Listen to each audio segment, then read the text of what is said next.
Peugeot está plantando mais de 10 milhões de árvores no Brasil, melhorando a qualidade do ar e preservando o meio ambiente. O protesto deles será em Porto Seguro ou mesmo em Eunápolis. Paulo Renato Soares, de Porto Seguro, para o Em Cima da Hora. Em Berlim, um show de Baden-Powell em comemoração aos 500 anos do descobrimento do Brasil emociona a plateia. É o que informa de Berlim a correspondente da Globo News, Fátima Lacerda. Em seu show de comemoração aos 500 anos do descobrimento do Brasil, com o teatro do Volksbühne lotado, Baden-Powell encantou o público alemão com composições que ele chamou de patrimônio da cultura brasileira, de autoria de Pixinguinha, Tom Jobim e João Gilberto, não deixando de fora Vinícius de Moraes. Baden, modesto e comovido com o calor da plateia, diz se sentir honrado por, nessa ocasião, estar se apresentando em Berlim, cidade que há anos atrás iniciou a sua carreira internacional. Bem-humorado e descontraído, elogiou as bandas de samba que se apresentaram no saguão do teatro, falou dos seus tempos de infância na casa de Pixinguinha, da herança deixada por Luiz Gonzaga, falou de Deus oferecendo a ele, Jesus e a alegria dos homens, canção do alemão Johann Sebastian Bach, sem dúvida o ponto alto do show. Durante 2 horas, Baden mostrou de maneira bem eclética a evolução da música brasileira, fugindo do clichê unilateral do Brasil Bossa Nova. Aplaudido de pé, Baden teve que voltar ao palco 3 vezes para arrematar com uma peça instrumental, mostrando de maneira quase avant-gardista como se tiram os mais incríveis sons do violão, levando a plateia ao delírio. O Volksbühne vivenciou ontem uma noite brasileira de norte a sul, com muito forró, house, baião e samba, que fizeram a festa. Brasileiros berlinenses, alemães, turcos e africanos se esbaldaram no pagode, do qual não escapou nem o chinês. Fátima Lacerda, direto de Berlim, para o Em Cima da Hora.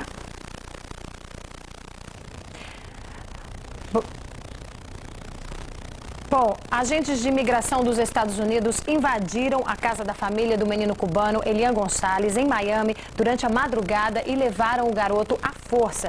Elian viajou para a base aérea militar de Andrews, em Maryland, e de lá vai seguir para Washington, onde vai se encontrar com o pai dele.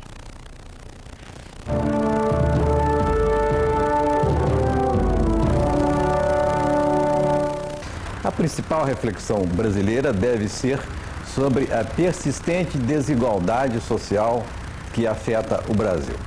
Tudo muda no Brasil, exceto a desigualdade. O Brasil tem uma população de 54% que não tem nem o primeiro grau completo.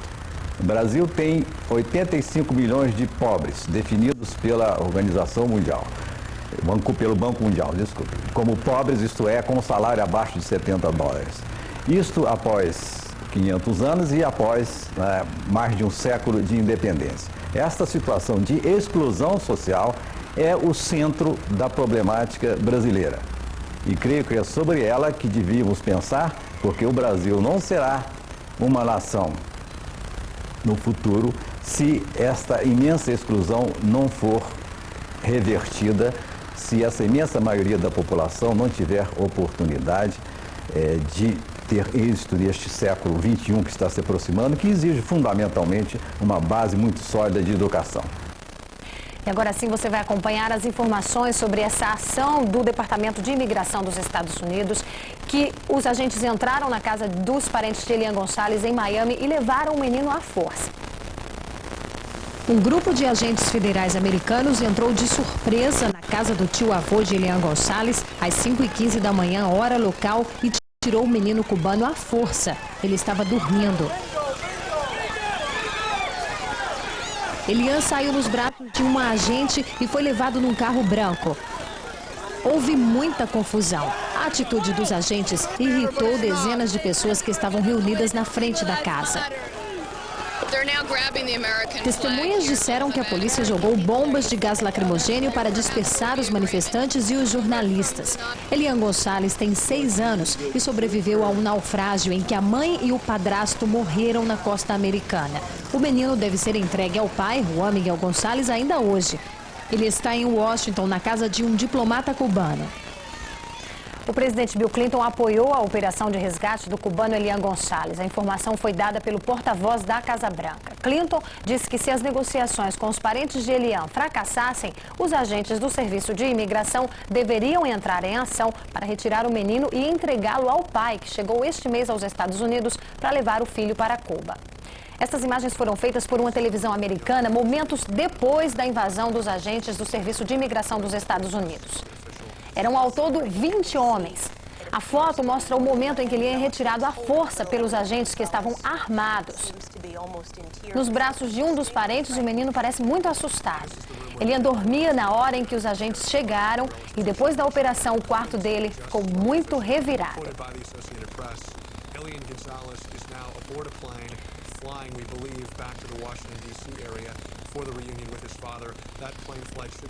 E agora há pouco a secretária de Justiça americana Janet Reno deu uma entrevista coletiva em Washington. Ela explicou a ação do Serviço de Imigração. Janet Reno disse que durante toda a noite de negociações com os parentes de Elian não houve acordo e o Serviço de Imigração não teve outra alternativa a não ser invadir a casa dos parentes do menino. A secretária de Justiça disse que comandou a operação dos agentes do Serviço de Imigração. Ela contou que 8 agentes entraram e ficaram por 3 minutos na casa. Depois levaram Elian para a base aérea de Maryland, onde ele embarcou para Washington para o encontro com o pai, que aguarda ansioso o momento de rever o filho. Janet Reno diz que este é um momento muito emocional para todos. É tempo de ajudar o menino a superar as dificuldades e apoiar o pai para o tão esperado reencontro com o filho.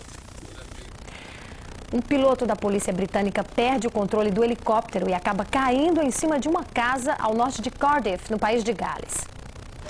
O helicóptero caiu depois de apresentar problemas no motor. O piloto ainda tentou fazer um pouso de emergência, mas o helicóptero acabou caindo em cima desta casa.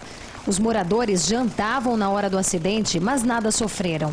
Quando o dia amanheceu, foi possível ver os estragos do acidente. O piloto também escapou sem ferimentos.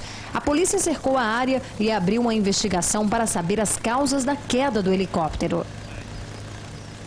9h11. Nós ficamos por aqui. Você assiste agora ao Globo Repórter. A próxima edição do Em Cima da Hora começa às 10 da manhã. Até lá.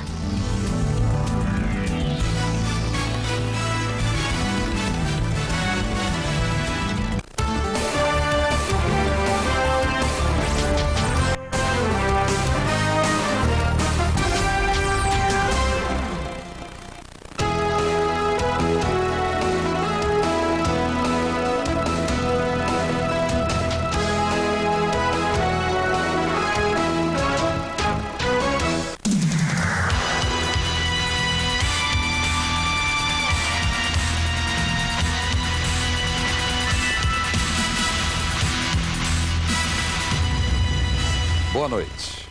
Você gostaria de conhecer o fim do mundo?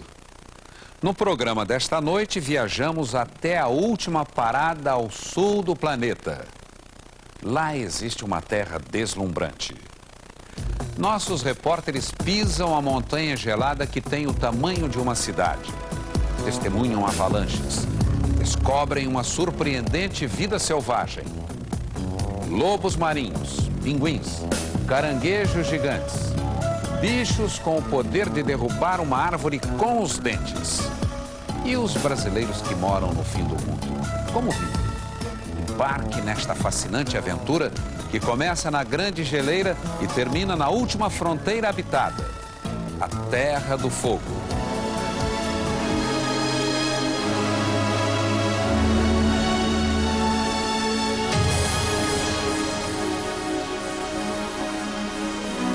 O glacial Perito Moreno, na Patagônia Argentina, é patrimônio natural da humanidade. Tombado pela Unesco em 1981. São 13 mil quilômetros quadrados de gelo. Só de frente, 4 quilômetros. O paredão chega a 70 metros de altura. É 2 vezes esse tamanho embaixo da água. O glacial avança cerca de 600 metros por ano sobre o lago argentino.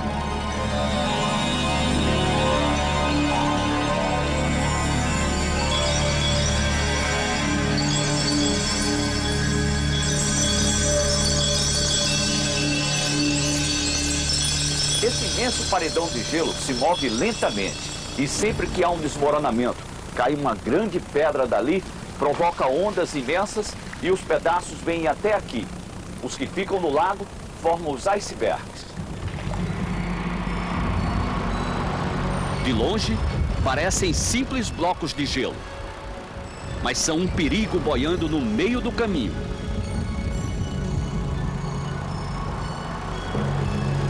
Esta é a época do degelo. E o azul bonito, que até parece pedra preciosa, cristal, é um alerta. São estas partes da geleira que estão derretendo. Vão desabar sobre o lago a qualquer momento.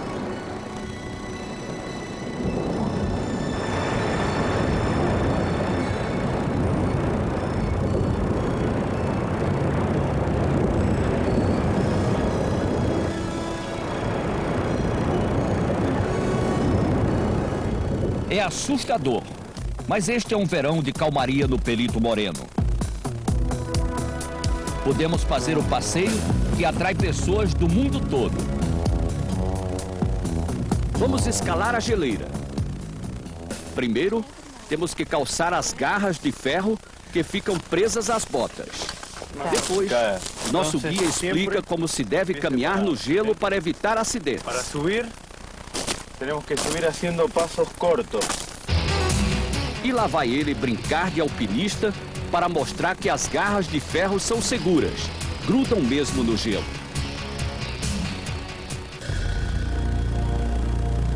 Não vamos escalar nenhum paredão, mas a subida na montanha de gelo assusta. É cheia de buracos. Abismos. Passagens estreitas sobre as fendas. A água que escorre sobre o gelo forma pequenos riachos. Lembra o tempo todo que a geleira está descongelando.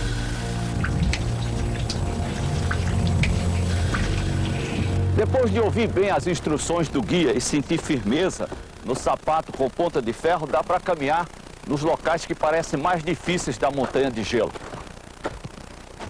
Caminhamos com a confiança de quem sabe onde está pisando e vamos parando o tempo todo para admirar as formas do glacial. Às vezes, parece uma esponja. A cobertura marrom é poeira, que vai se acumulando sobre o gelo permanente. José, o que é isso aí? Bueno, lo que vemos acá es un Bom, o que sumidero. vemos aqui é um sumidouro. É como uma valeta. Como un agujero, un tubo en el hielo que se forma porque todo este hielo se está derritiendo. Com todo esse gelo derretendo por causa da temperatura, se formam riachinhos e eles vão derretendo o gelo até formar esses sumidouros. Quando chegam ao fundo do glacial, se unem aos outros rios que correm por baixo e finalmente vão desaguar no lago. E isso não é arriscado para quem caminha no gelo cair aí? Não, porque todos os perigos, os sumidouros, os buracos estão à vista. Então, simplesmente é preciso desviar e andar por outro lugar. José garante que só há perigo de andar por aqui no inverno quando a superfície fica coberta de neve. Ela encobre os buracos e pode causar acidentes.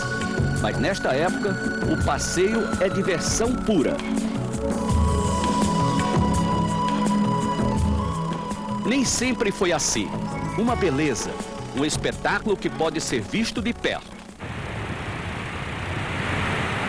Antigamente, a cada 4 ou 5 anos, se repetia um fenômeno que provocava grandes enchentes na região. A geleira avançava tanto que bloqueava o lago. Com a pressão, grandes blocos se rompiam. Os icebergs afundavam no lago, provocando mais enchentes. Estas imagens são da grande ruptura que aconteceu em fevereiro de 88. Foi a última vez que a geleira rugiu como vulcão, provocando medo e fascínio.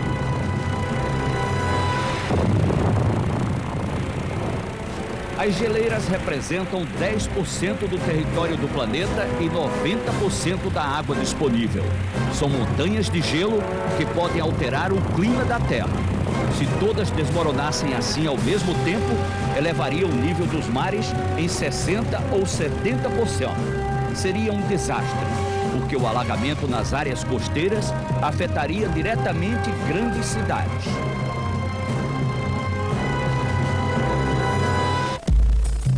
O Perito Moreno é uma das grandes atrações da Patagônia Argentina. Fica a 80 quilômetros de El Calafate, uma simpática vila de 4.000 habitantes na província de Santa Cruz.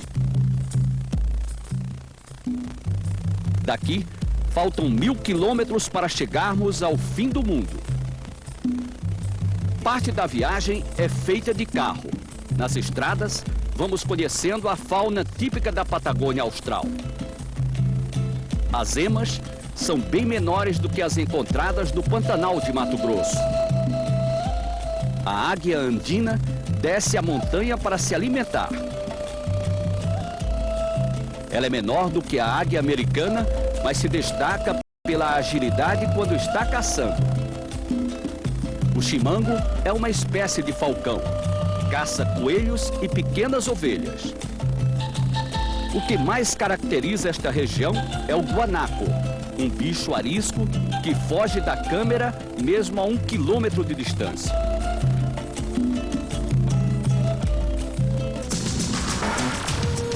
De Rio Galegos, a capital da província de Santa Cruz, viajamos mais 1 hora de avião e finalmente chegamos ao fim do mundo.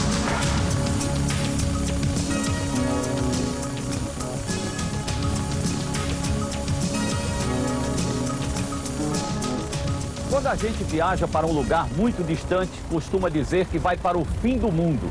Aqui, nós estamos literalmente no fim do mundo, ou pelo menos na última cidade do continente, Ushuaia, capital da Terra do Fogo, à margem do Canal de Beagle. Depois, só o Cabo de Hornos, que não é habitado, e a Antártida.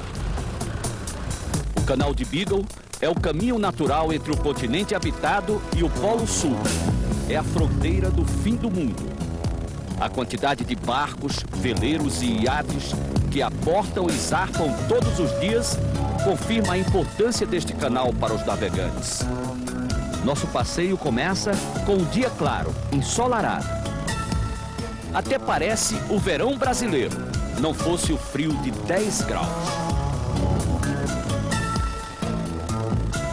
Logo encontramos companhia. Parecem golfinhos, brincando ao lado do nosso barco. Mas golfinhos nas águas geladas do Canal de Beagle?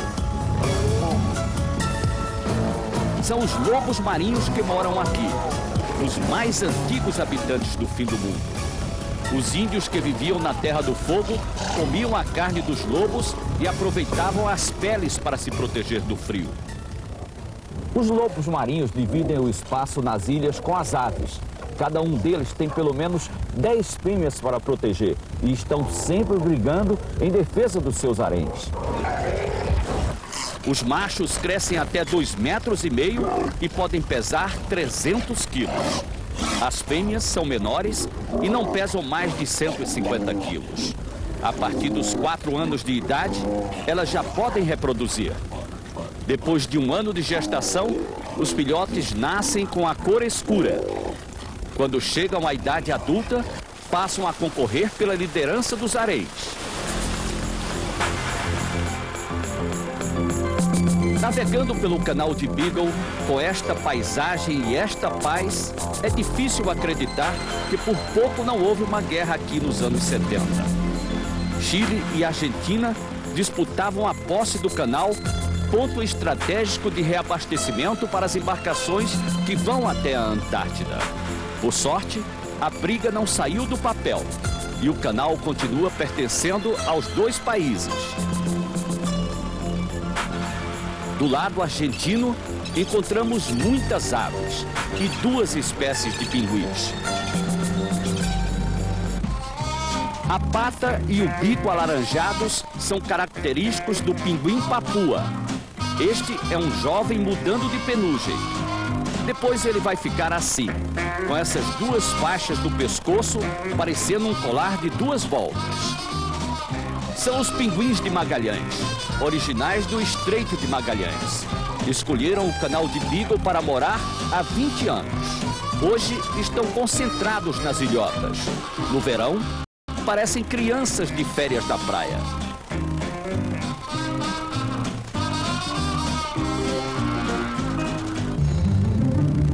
Os pinguins de Magalhães se reproduzem a partir da segunda quinzena de setembro.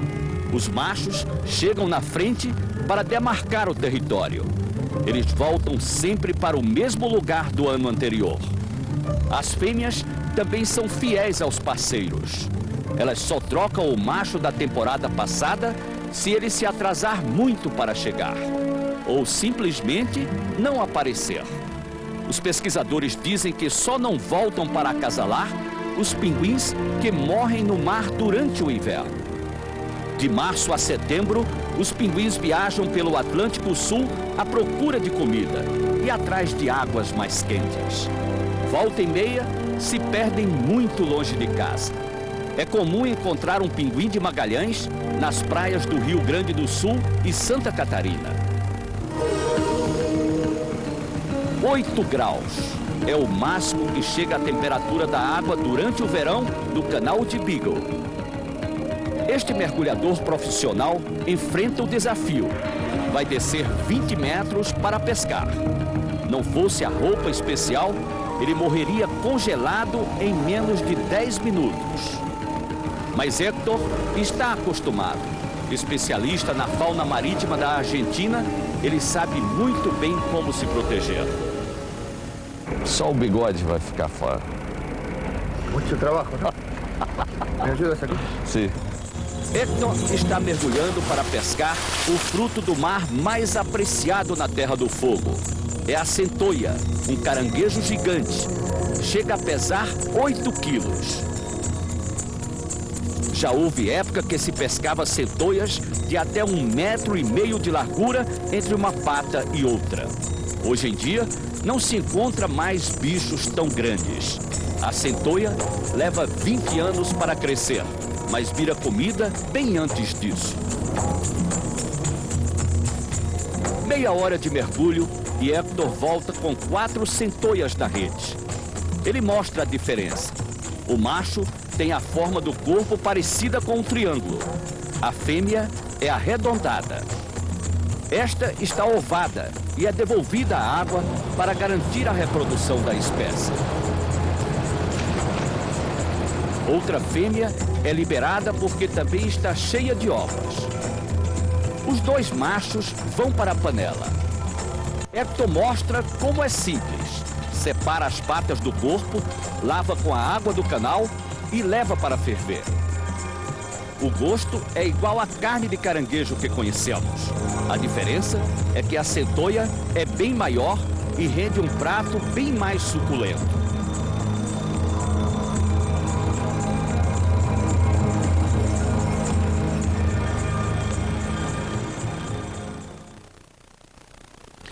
Qual o bicho com o poder de derrubar uma árvore com os dentes? Neve em pleno verão. E os cachorros do frio que vão salvar os perdidos no gelo. Flamingos, gaivotas e as artes dos mais belos pássaros da Patagônia. Veja a seguir.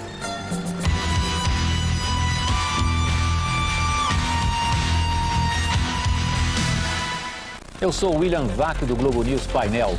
Esta semana nós vamos discutir o que você faz quando está diante de situações de clara injustiça, como a desigualdade entre ricos e pobres discutida na reunião do Fundo Monetário Internacional e do Banco Mundial em Washington. E a quem você reclama quando está diante de crimes que escurecem o céu em todos os sentidos, como a devastação e queimadas da Amazônia. Globo News Painel, com William Vac, neste sábado, 11 da noite.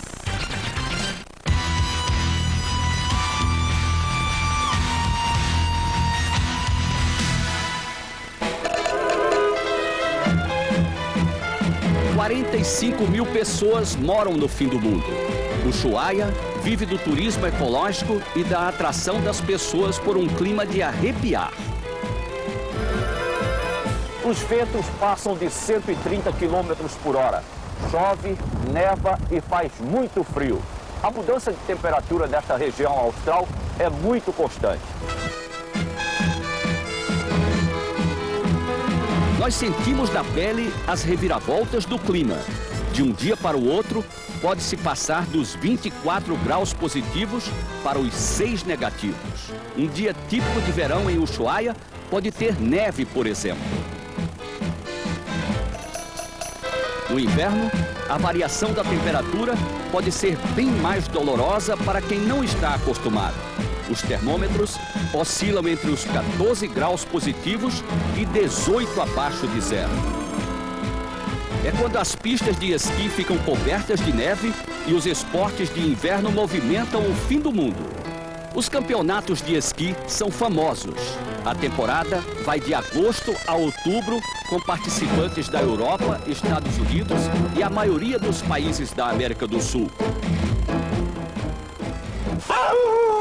Durante o verão e o outono, os cachorros são preparados para competições e grandes travessias na neve. Gato é o principal criador de huskies siberianos em Ushuaia. Tem 54 animais neste sítio e só falta falar com os bichos. Trabalhamos muito com crianças e isso faz com que os animais tenham que ser treinados para ser muito tranquilos, porque as crianças ficam sozinhas com eles. Então, tem que ser dóceis, não agressivos. Não ser agressivos, não? Las crías que a partir de los 6 meses empiezan a trabajar con los perros adultos. Os filhotes, a partir dos 6 meses, são colocados junto com os cachorros adultos, para ir se acostumando a tocar o trenó, a ter concentração. Van a aprender a hacer esta tracción, eso les ajuda a modificar sus músculos. E isso ajuda a fortalecer os músculos deles, e à medida em que vão treinando, vão melhorando. Gato também cria outra espécie de husky que veio do Alasca. É um cachorro mais forte, usado para as corridas no gelo. Mais alto e delgado do que o siberiano, o husky do Alasca recebe alimentação e tratamento especiais. Chega a valer $7 mil depois de adulto e bem treinado. Em outubro, quando a primavera chegar, 4 siberianos começam a ser treinados para uma missão muito especial. Gato vai passar uma temporada com os cachorros do Aconcagua. Ele quer ambientá-los a grandes altitudes. Estes cães são bons farejadores e experientes na neve. Se passarem no teste de altitude, poderão ser usados para resgatar pessoas que se acidentam tentando escalar as maiores montanhas nevadas do mundo.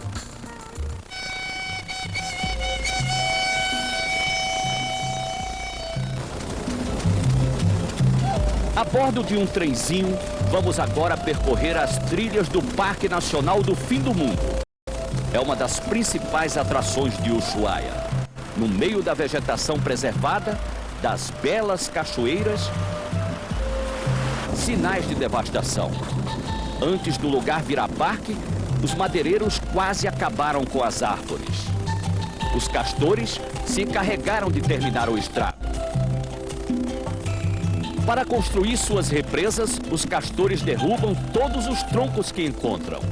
Quando terminam a obra, já inundaram o terreno que vira um charco e mata as árvores que escaparam dos dentes afiados.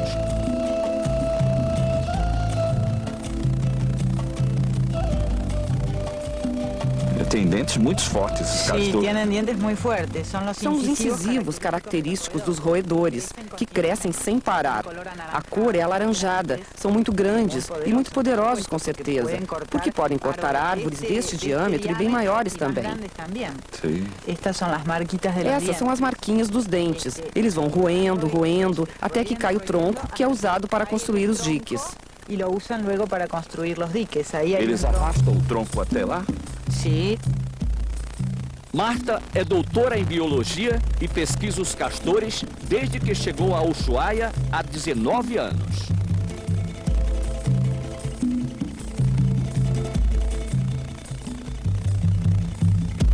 Ela explica que os castores foram levados para o fim do mundo há 50 anos. 2 canadenses importaram 25 casais de castores pensando em ganhar dinheiro com a comercialização da pele dos animais. O negócio não deu certo e os castores se espalharam por todo o arquipélago da Terra do Fogo. Devem ser uns 70 mil hoje em dia. Sem predadores para ameaçar a espécie, os castores se impõem e não há outra alternativa a não ser conviver com eles. Não se pode Não se pode decidir por um manejo deste animal para controlar o aumento da população, porque é impossível erradicar uma espécie que chegou a este nível de expansão de quantidade de indivíduos. São muitíssimos animais e, ainda por cima, estão distribuídos pelos territórios chileno e argentino. Então teríamos que empreender ações conjuntas, porque há tanto do lado chileno como do lado argentino.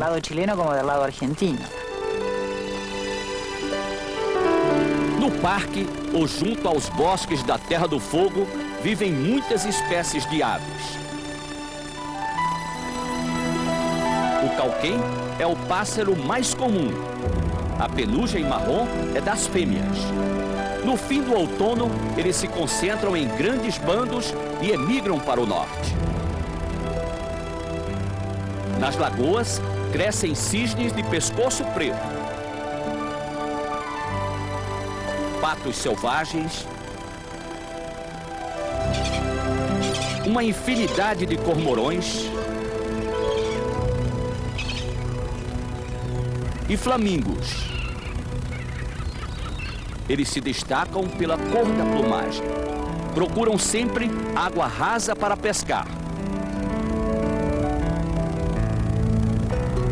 As pernas e o bico longos ajudam na tarefa de procurar alimento.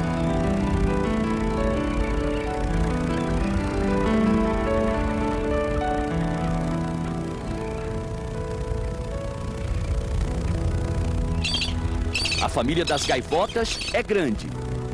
São várias espécies no mar e nos lagos. Mas a que chama a atenção por aqui é esta. Ela faz um voo rápido para cima e volta com o bico apontando direto para o chão. Repete 2, 3, 4 vezes. O que será? O hábito desta gaivota é comer mexilhões. Para extrair o molusco de dentro da concha, ela faz toda essa manobra. Voa alto e lá de cima joga a concha no chão com toda a força. No voo de volta, ela faz pontaria para acertar a casca com o bico. E vai repetindo os voos e as picadas até quebrar a concha. Um almoço suado, sem dúvida.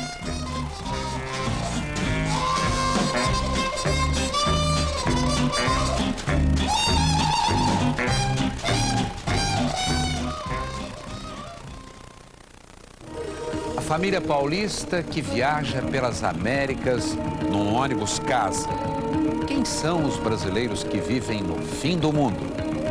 Daqui a pouco.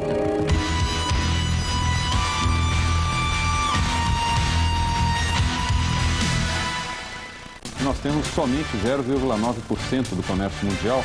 Já chegamos a ter na década de 70, início da década de 80, cerca de 1,7, 1,8 do comércio mundial. Um balanço e as perspectivas da economia e do comércio no Brasil com Roberto Gianetti da Fonseca, secretário executivo da CAMEX, órgão principal que coordena o comércio exterior do país. Eu acho que nós ainda estamos muito tímidos, muito modestos.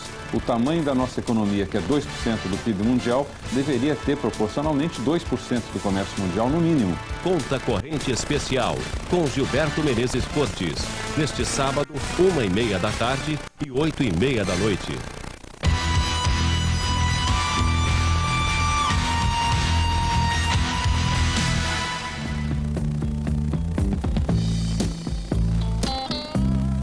Dá para avistar o acampamento do alto da estrada que leva ao glacial Perito Moreno. Eles estavam há 2 dias em El Calafate quando nos encontramos. Foi uma surpresa. Peter e Sandra, Ingrid e Eric. a família brasileira que está fazendo o giro das Américas. Por que vocês estão viajando? Por causa da gente, porque eles trabalhavam 16, 17 horas por dia. E nunca diziam nada pra gente, só falavam oi, tchau. Bom dia, oi. Eles falam tchau. E agora eles dedicam o tempo integral, o tempo todo. Ficar mais tempo com os filhos foi a motivação, mas esse não era o único objetivo da viagem. O casal está escrevendo 3 livros. Além de um diário com os detalhes da aventura, 2 coletâneas sobre as lendas e a culinária típica dos países que estão conhecendo. Até parece, mas não é uma viagem de férias. Nunca pus a mão na massa. E aqui eu tive que aprender mecânica, olha minhas mãos.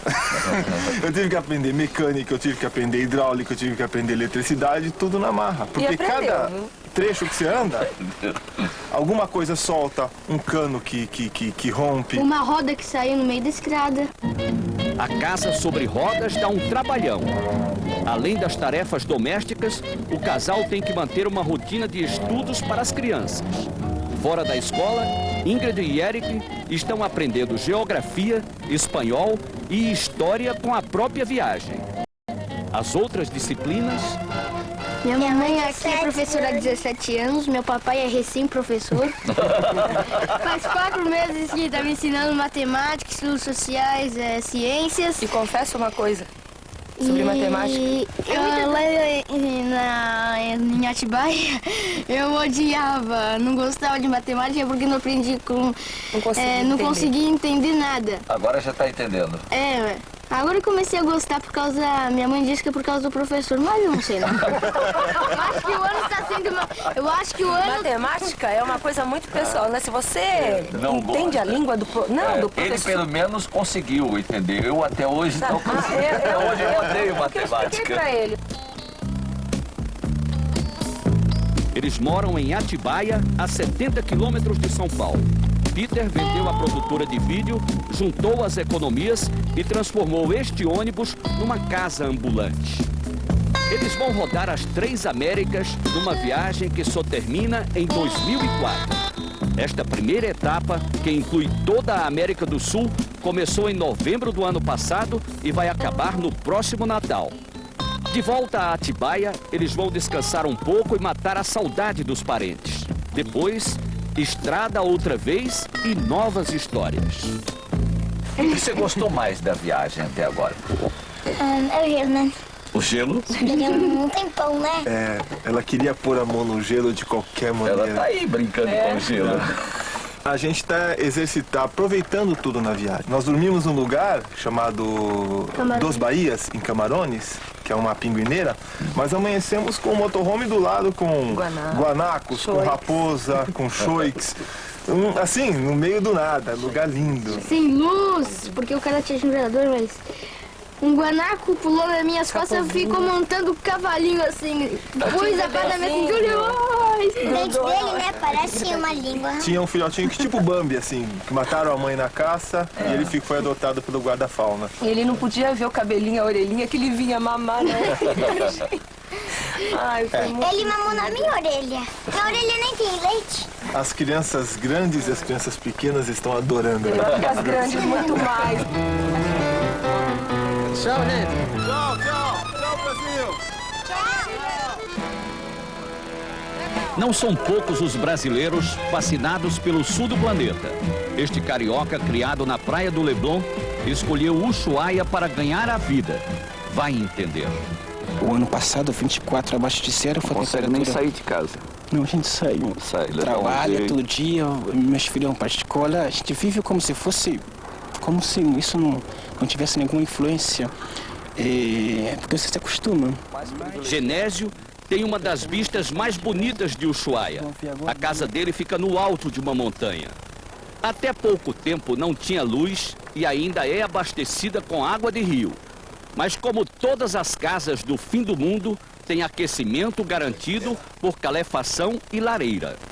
Se eu morasse aqui, esse cantinho aqui seria o meu preferido. Aqui tudo isso é madeira. Eu tenho um mês de madeira armazenada aqui, 2 meses.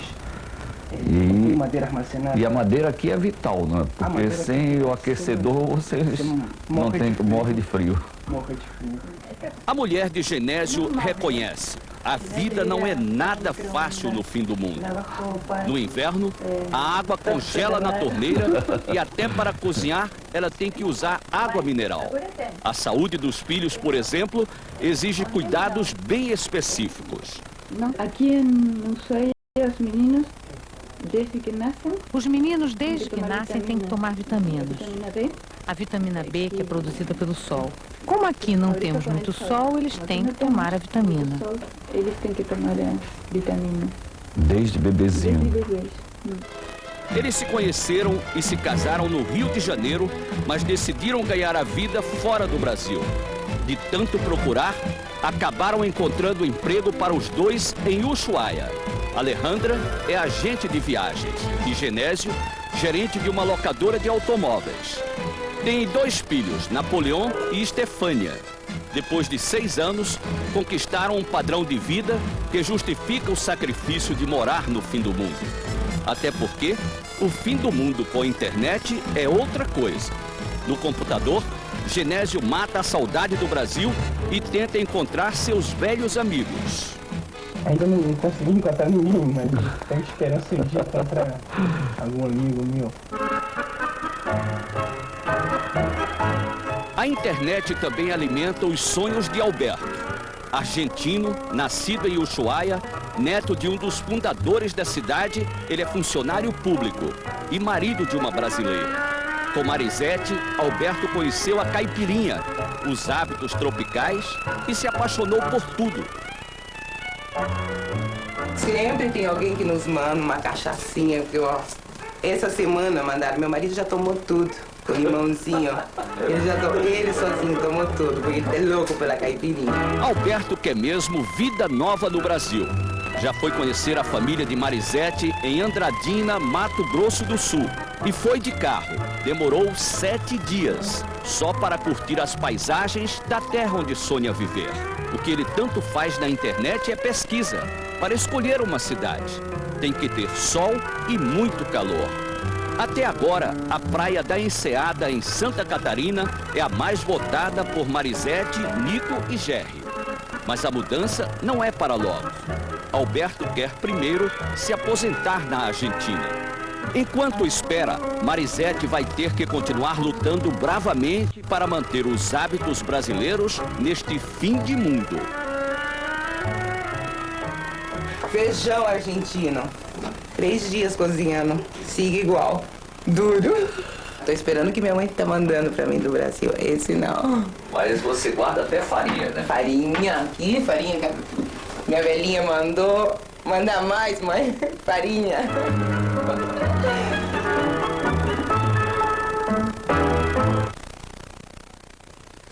Vitória emocionante. Um estudante sai do Alasca de bicicleta e chega ao fim do mundo. Que perigos ele enfrentou no longo caminho?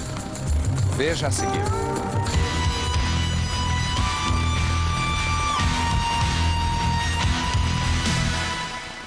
Nessa cadeira já se sentou Dom Pedro II. Ela pertencia ao sítio do Visconde de Tremembé, avô do escritor Monteiro Lobato. No Espaço Aberto essa semana, nós vamos ouvir essas histórias contadas por Joyce Lobato, neta do escritor, que está sentado em outra cadeira histórica. Mas era uma tentação, né? Uma pessoa que se esconde no sótão para escrever. Eu ficava alucinada. Aí ele dizia que tinha uma garrafa que tinha o saci. Espaço Aberto com Chico Pinheiro, neste sábado, 9h30 da noite.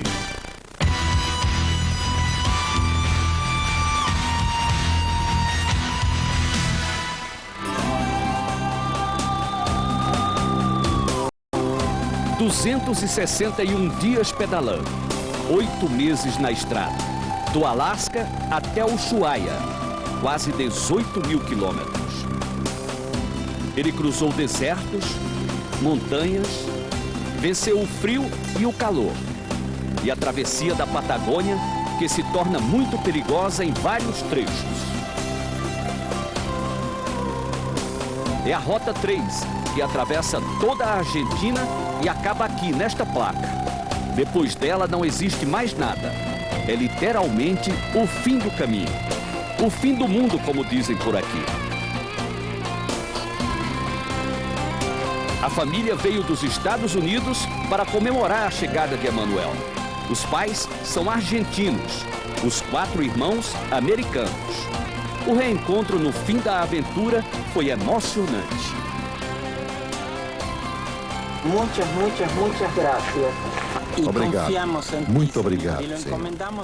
Confiamos Emanuel em suas mãos e hoje, Senhor, nesta hora, Tu permitiste que ele chegasse até aqui. E Tu o guardaste, Tu o protegeste. E queremos dar graças a Ti, Senhor. E, Senhor, queremos dar-te muitas graças. Graças a Ti, Senhor. O pai de Emanuel segue com a prece até sentir que o filho se acalmou. Essa palavra... Chegou, né? Sim, contentíssimo de chegar. Estou contentíssimo de chegar. Contente por chegar e triste porque termina. Eu já tinha me acostumado. Me levantar, andar de bicicleta, comer, dormir. Levantar-me, andar em bicicleta, comer, dormir. Levantar-me, andar em bicicleta, comer, dormir. Ele não consegue disfarçar o prazer. Aos 18 anos, acaba de conquistar 2 recordes. É o mais veloz e o mais jovem a fazer a travessia de bicicleta do Alasca ao fim do mundo. A aventura foi planejada durante 10 meses, junto com um colega de escola. Em junho do ano passado, logo depois da formatura, eles partiram. Mas o amigo não aguentou o desafio. Já no 3º dia de viagem, Emanuel seguiu sozinho. Só com o apoio da família à distância. Quis sair a conhecer. Eu quis sair para conhecer pessoas, conhecer lugares. De bicicleta é uma forma, eu acho. Porque devagar, você vai conhecendo as pessoas de cada lugar. Isso me interessava, conhecer as pessoas. Porque se não conheço o lugar, não conheço as pessoas. E se perde a cultura, porque as pessoas é que determinam o jeito de ser de cada lugar. Quais foram os momentos mais difíceis que você passou na viagem? Tive uma só caída. Levei um tombo na Colômbia. Eu estava descendo e perdi o controle da bicicleta. Depois, tive um acidente em Lima. Fui atropelado. Fiquei 10 dias parado. E me deixou 10 dias fora. Graças a Deus, me recuperei bem. Quem me atendeu foi a mesma equipe médica que cuida da seleção de futebol do Peru. E essa situação também acabou sendo boa, porque eu pude fazer amigos que vou ter pro resto da vida. Na bicicleta, ele exibe bandeirolas dos 15 países por onde passou. Na memória, leva uma porção de novos amigos, das 3 Américas. Emanuel acha que esse é o seu melhor recorde. Um troféu pela força de vontade em não ceder ao cansaço e aos perigos da viagem. E é muito lindo saber que qualquer Muito bom saber que em toda a rota pan-americana, do Alasca até aqui, a cada 150 quilômetros ou menos, tem um amigo. Assim que isso é realmente incrível.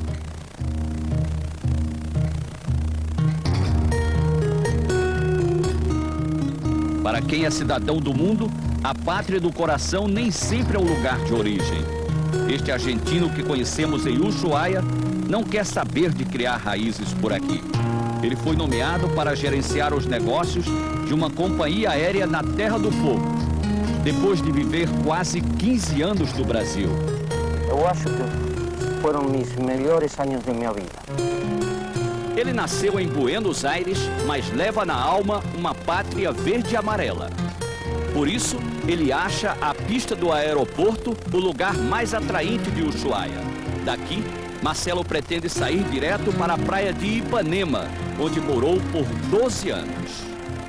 A saudade que eu tenho por aquilo é muito grande.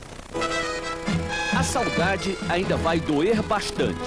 Faltam uns 3 invernos para Marcelo terminar o trabalho em Ushuaia.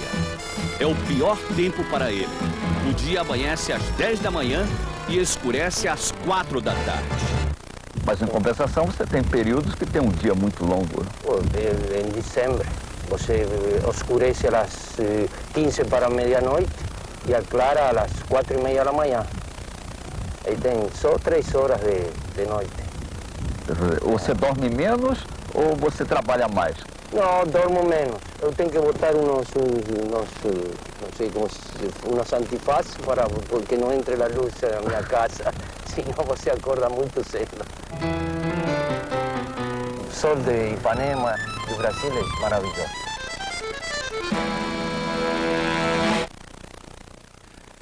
A beleza que nunca termina. Na gelada Terra do Fogo, uma surpresa a cada passo. Veja a seguir.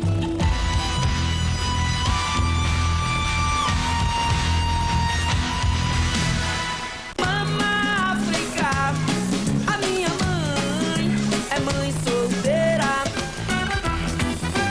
Ele nasceu no interior da Paraíba. Descobriu a paixão pela música quando foi trabalhar numa loja de discos aos 8 anos de idade. Ficou 3 anos sem gravar, fazendo shows por toda a Europa.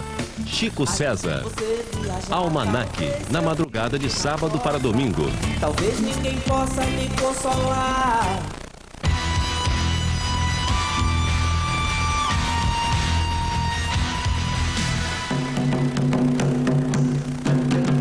No começo, eram apenas os índios. Durante 7.000 anos, o fim do mundo foi o paraíso para Onas e Yamanas. Eles eram resistentes ao frio, viviam nus, pescavam e caçavam nas ilhotas.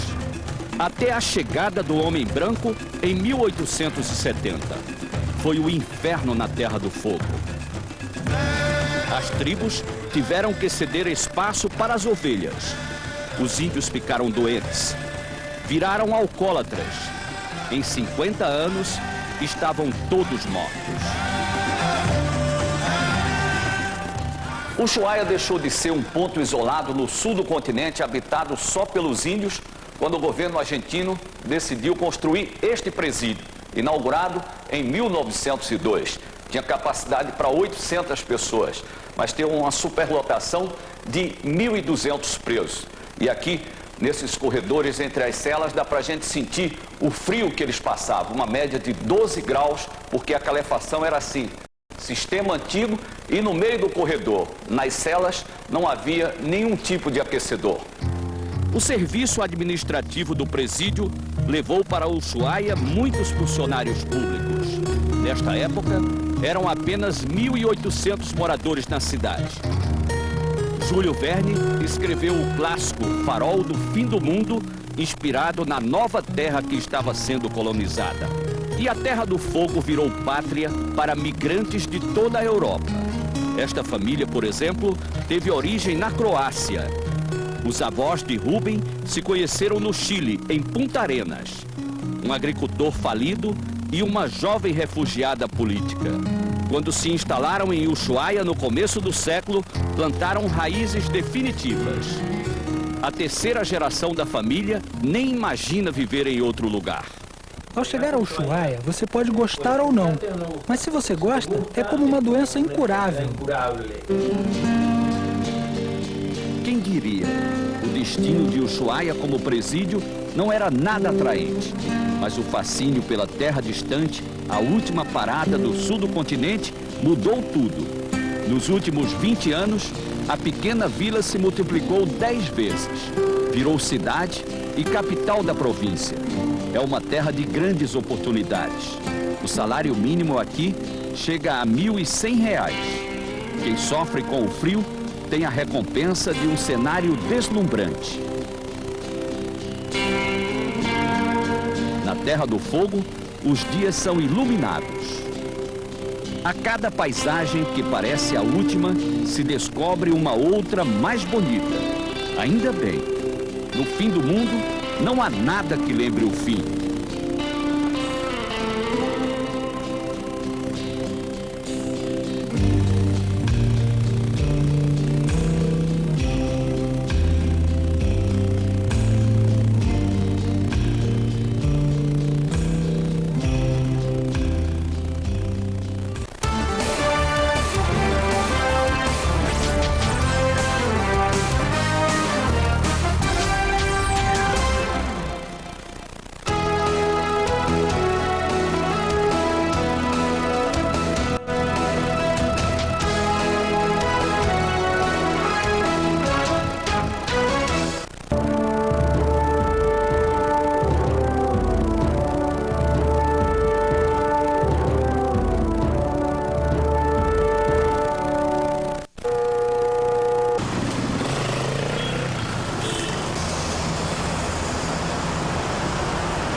Globo Rural. Reapresentação na Globo News, domingo, 5h05 da tarde. Como está a cobertura da infância e da adolescência nos nossos meios de comunicação? Que espaço e que tempo dão os nossos jornais, revistas e emissoras de televisão aos dramas vividos pelos menores abandonados em todo o país? Para discutir essas questões, nós vamos conversar com Geraldo Vieira, diretor da Agência de Notícias dos Direitos da Infância. Quando você denuncia que há um fato trágico e anuncia que esse mesmo fato, mesmo tipo de fato, foi combatido numa outra cidade, de tal forma, quando você mostra a solução, sua denúncia fica muito mais forte. E com a repórter Gabriela Atias, da Folha de São Paulo. N de Notícia, com Renato Machado, neste domingo, 11 da noite. As montadoras do Brasil realizam um encontro em São Paulo para refazer suas projeções de mercado aqui dentro e de suas vendas lá fora. Para o setor automobilístico, o pior já passou, as coisas começam realmente a melhorar na produção, no crédito e até no emprego. É o que vamos conversar com José Carlos Pinheiro Neto, presidente da Anfávia, e Fred Carvalho, editor de Autodata, em nosso Espaço Aberto. Espaço Aberto com Joelmir Betting, neste domingo, 9h30 da noite. Review, você escolhe, a Globo News exibe. Milênio. Ele é autor de um livro que descreve quase 500 anos de trajetória brasileira. Analisa vários presidentes. Levanta dúvidas sobre a doença de Tancredo Neves. O historiador Thomas Skidmore. Da ditadura ao futebol, um perfil do nosso país. Review, neste sábado, 10h30 da manhã.